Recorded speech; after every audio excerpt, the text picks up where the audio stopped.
everyone, welcome back to my channel. If you are new, my name is Nikki with Montana Crochet Creations. Today we're going to be making this pattern that I found on yarnspirations.com. My daughter has been really asking me to make a halter top for her. It is starting to get a little warm here. Finally, we have like 60-degree days here and there, and she loves halter tops. So I found this pattern on Yarnspirations. They have a ton of free crochet patterns and knit patterns, so I'll make sure that I link that down below for you, where you could print this off and just go ahead and follow along with the pattern if you wish, or follow along with my tutorial. So you're going to need a few things for this. We're going to use a number 4 worsted weight yarn. I'm using this really pretty, like, I want to say it's like it's a teal color, and it's got like this beautiful little sparkle through that goes through it. I actually got this from Walmart. It's the Mainstays acrylic yarn, the sparkle, and it is 251 yards, which is going to be more than enough to create this. We're creating this halter top in the extra small / small size, which is a chest measurement of 28 to 34 inches right here. And that's what this pattern is written for. So we're going to be doing that. You're also going to need a 4mm crochet hook for this pattern. I don't know if you can see that. There we go. My camera was a little out of focus. So a 4mm crochet hook. You'll need a pair of scissors for clipping your yarn tails, and then you're going to need yarn needles for weaving in any extra yarn tails that you have as well.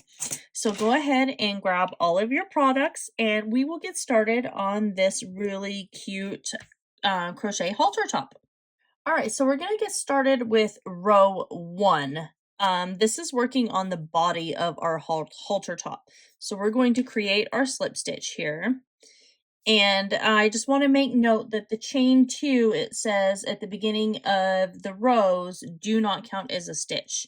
So we're going to chain 36 for the size extra small and small. So 1, 2, 3, 4, 5, 6, 7, 8, 9, 10, 31, 32, 33, 34, 35, and 36. And so now we have our chain that we're going to be working. That is row 1. So what we're going to do next, continuing with row 1, is we're going to double crochet in the 3rd chain from the hook right here. So I'm going to zoom in a tiny bit. So we're going to not this one, not that one, but into this one. So we're yarning over and inserting our hook into that 3rd chain. We're drawing up our loop. We're going to yarn over and pull through 2, and then yarning over and pulling through 2 again. And we are going to double crochet in each chain all the way along this till we get to the very end over here. So we're just going to continue working, putting double crochets in each one of these chains.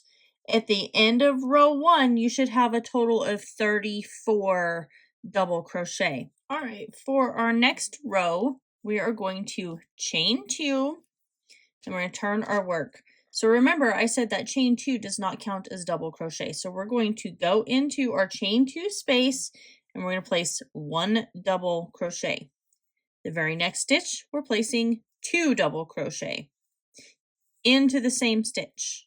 So we're going to start making this get bigger. So we're going to start increasing our rounds. So then we're going to go a double crochet in the next stitch, and then in the next, and we're going to place 1 double crochet in each stitch until we come all the way over here to the very last stitch over here. And then at that point, we're going to place 2 double crochet. So we're just going to keep double crocheting in all of these stitches. And actually, I misspoke looking at the pattern now. We're going to 2 double crochet in the 2nd to the very last stitch, and then we're going to place 1 double crochet. So we're just going to keep working this until we get to that last 2 stitches, and then I will meet you back, and then we will go from there. Okay, so I'm at my last 2 stitches. So this very next stitch, I'm going to place 2 double crochet in that same stitch. And then we're coming up to the top of this chain 3 that we skipped from the first row. And we're going to place 1 double crochet right there into that top of that chain 3. And you can see now it's kind of starting to flare out a little bit right here, and that's what you want, because we're going to start making this crochet halter top a lot, start making its way out, so then that way it creates the front portion. This is a backless halter top, so you'll have a tie string in the back and then 2 tie strings around the neck. At the end of this round, you should have a total of 36 double crochet. So for row 3 through row 26, I chained 2, and I'm going to place a double crochet in my chain 2 space. Then I'm going to place 2 double crochet in this very next stitch right here. Zoom in. So there's 1, and now we have 2.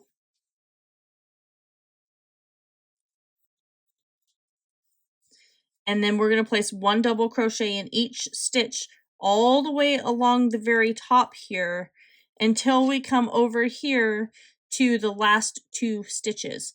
In that second to the last stitch, we're going to place 2 double crochet, and then we're going to do 1 double crochet in the last stitch. So we're going to do that until we have a total of 26 stitches or 26 rows and 88 stitches. And I have my row counter here, and I have it on 3 because that's what I'm working on. And as I do start each new row, I'm just going to change it. So you just dial it. I'll make sure I link this down in the description box below. You can buy these on Amazon. I think they're like genius, especially when you're working with something with such a large number of rows. So continue working on this, and I will meet you back when we are done with row 26, and then we will go from there and continue working on this crochet halter top. So I finished row 26, and now we're going to start working on the side ties that's at the bottom, because this is the bottom portion of our crochet halter top right here. So we are going to not fasten off or anything. We're going to stay attached, and we're going to chain 45. So 1, 2, 3, 4, 5, 6, 7, 8, 9, 10. So we have 41, 42, 43, 44, and 45. So what we're going to do next is we're just coming into our next stitch here, and we're just going to slip stitch. And we're just going to continue slip stitching in every one of our chains until we get all the way back over here. And when we get back over here, I will come back and show you what we're going to do next. But we're just going to continue slip stitching and making these ties a little bit thicker than just this chain, so that way it's a little more sturdy when you tie it around yourself. I finished my chain of 45 and then my very last slip stitch, or into my last chain.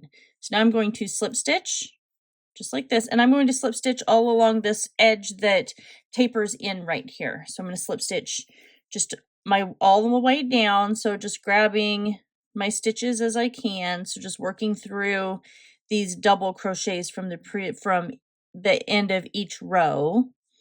And then I'm just slip stitching through, and I'm going to slip stitch we get to the very top. And at that point, we are going to create our necktie, and then we're going to go along this top part and then work back down the side and then create our other sides. But I'm going to keep slip stitching this all the way along the edge here. I'll meet you back whenever I get over here to the very top corner portion of this crochet halter top, and then we will go from there. So I've slip stitched all along the edge here, and I am back up coming to the very top portion of this crochet halter top right here. So I just slip stitched in the top of that first double crochet, and now I'm going to chain 46. 3, 4, 5, 6, 7, 8, 9, 10, 41, 42, 43, 44, 45, and 46. And then we're just going to come into our next stitch. We're going to slip stitch, and we're slip stitching all the way along the edge here in every single chain that we just created, just making our ties a little bit thicker again. So we're just going to do that all the way till we come back here. Then we're going to slip stitch in each stitch across the top over here. Come back to where we started. We're going to chain 46 again, slip stitch in those, and then slip stitch all down this edge here till we come to the very bottom, and then we're going to create our last tie for the bottom portion of this crochet halter top. So go ahead and work on those. This last one is going to be 46 as well. So go ahead and work on those, and I will meet you back when we are done with all of our slip stitches and our ties for our crochet halter top. So I just finished my last tie at the other side of the bottom of this crochet halter top, and I'm going to go in and just weave in my yarn tails. I only have two, one left from whenever I just finished, and attached this last tie at the bottom of this halter top here. So I'm just going to go in and weave this through back and forth a couple times. I am going to go back and forth like 3 times because, like I said, this is for my daughter. So, and I know she's going to wear it quite a bit. So I just want to make sure that this doesn't come undone in the wash whenever she's like cleaning it and stuff, or even when she's wearing it. You don't want to take a chance of it coming undone then. So I'm just going to weave that yarn tail in, clip my yarn, and then I have one tiny little one over here at the corner from where we started, and I'm going to weave that one in as well. And then I'm going to get that one taken care of, and then I will meet you back here in just a few minutes. All right, and that is it. So I just finished making this really cute crochet halter top. I love the blue and how it has like the little sparkles that run through it. I think it's really, really adorable. The back of it, my daughter is going to love. She has a lot of back tattoos, so anything that shows off her back tattoos, she just absolutely adores. And I think that that was a really easy pattern to follow. And I just love how it turned out. It's gonna be the perfect top for summertime. I hope you guys all enjoy this tutorial. Make sure you like, comment, share, and subscribe. Don't forget to ring that notification bell as I post tutorials here every single week. And if you really enjoy what I do, then make sure you consider hitting that join button down below, where you'll get early access to all my videos just like this one. I love you guys all so very much, and I will see you in my next tutorial.